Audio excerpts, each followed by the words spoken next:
It's broad daylight. You're walking through a familiar street, maybe on your way home, to a store, or simply enjoying your day. The sun is out, people are around, and nothing seems out of the ordinary.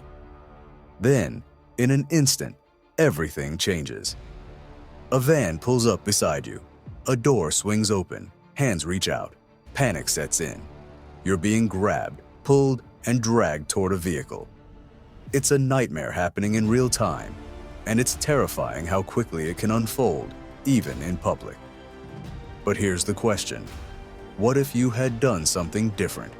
In today's episode of Crime Time Cases, we're exploring the choices you could make in a kidnapping attempt in broad daylight, and how each one could mean the difference between escape and disappearance. Let's break it down. What about if you'd done this instead? Scenario A. Fight back immediately and make noise. The moment you feel someone grab you, your instincts explode into action. You thrash, scream, and kick with everything you've got. You don't hesitate. You go loud, fast, and unpredictable. You know that drawing attention is your best weapon. You're in public, and that works to your advantage. You scream, not just random noise, but specific calls like, "Help, he's trying to kidnap me," because people are more likely to respond when they hear a clear cry for danger. You flail, trying to make yourself a difficult target to handle. The attacker loses grip. You drop to the ground, kicking and scrambling. A few people turn, then more. Bystanders start to approach. Someone pulls out a phone. Others begin shouting. Suddenly, the kidnapper is no longer in control. They're in danger of being identified, caught, and exposed. The van peels away. You're shaken, bruised, but alive. You knew that noise and chaos were your allies, and in those first few seconds, you turned fear into a weapon. But let's not sugarcoat it. Fighting back is dangerous. There's always a risk of being overpowered, especially if your attacker is larger, stronger, or armed.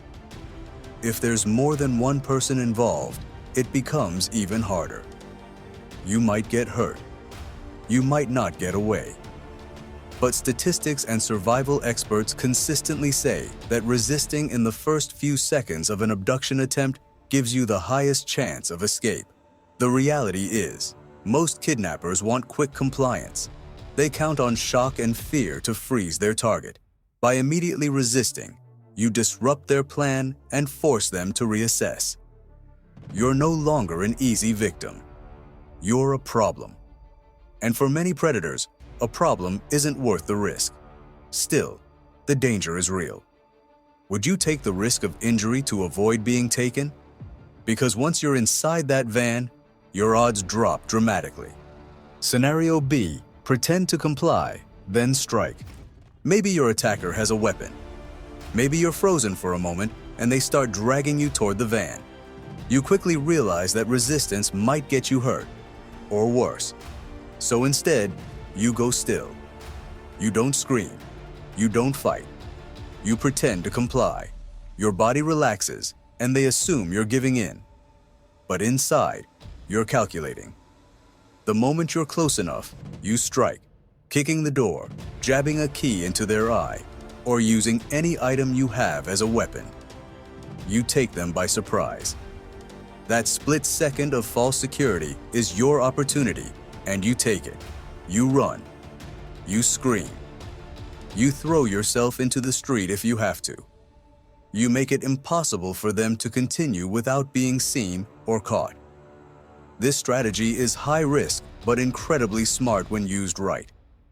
Playing possum, pretending to freeze or comply, can lure your attacker into a false sense of control. If you're quick, if you've mentally prepared for this moment, that shift in power can be devastating for them. But it requires nerve, timing, and the right opening. You have to make your move before you're confined in a space you can't escape from. And the biggest risk? Waiting too long. Once you're in that van, your chances drop fast. Still, This strategy can be effective for people who aren't physically stronger, but are mentally prepared. You use psychology, misdirection, and surprise to your advantage. Would you have the focus to execute this under pressure? Scenario C.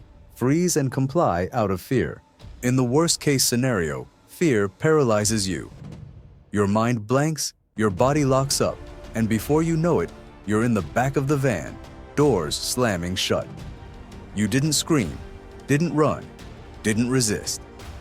Maybe you hoped someone would step in.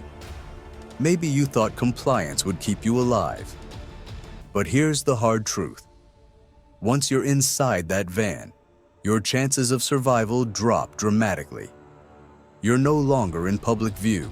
You're isolated, under control, and completely at their mercy.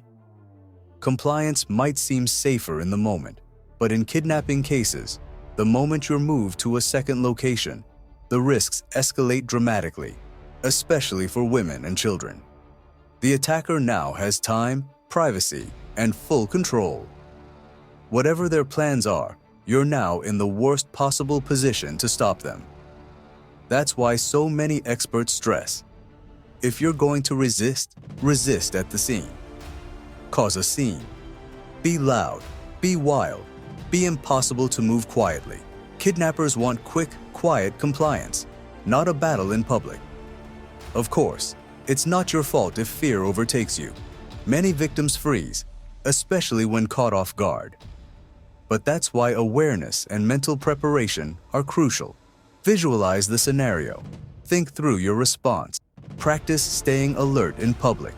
The more mentally prepared you are, the better your chances of acting quickly in a crisis. So, what would you do? Would you fight back immediately, using those critical first seconds to turn fear into action? Would you stay calm, bide your time, and strike when your attacker least expects it? Or would panic freeze you in place? And if so, how can you train yourself now to react differently when it really counts? These scenarios are frightening to imagine, but thinking through your options ahead of time could be the difference between becoming a victim and surviving.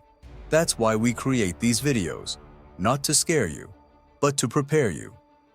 Your mind is your strongest weapon, and awareness is your first defense.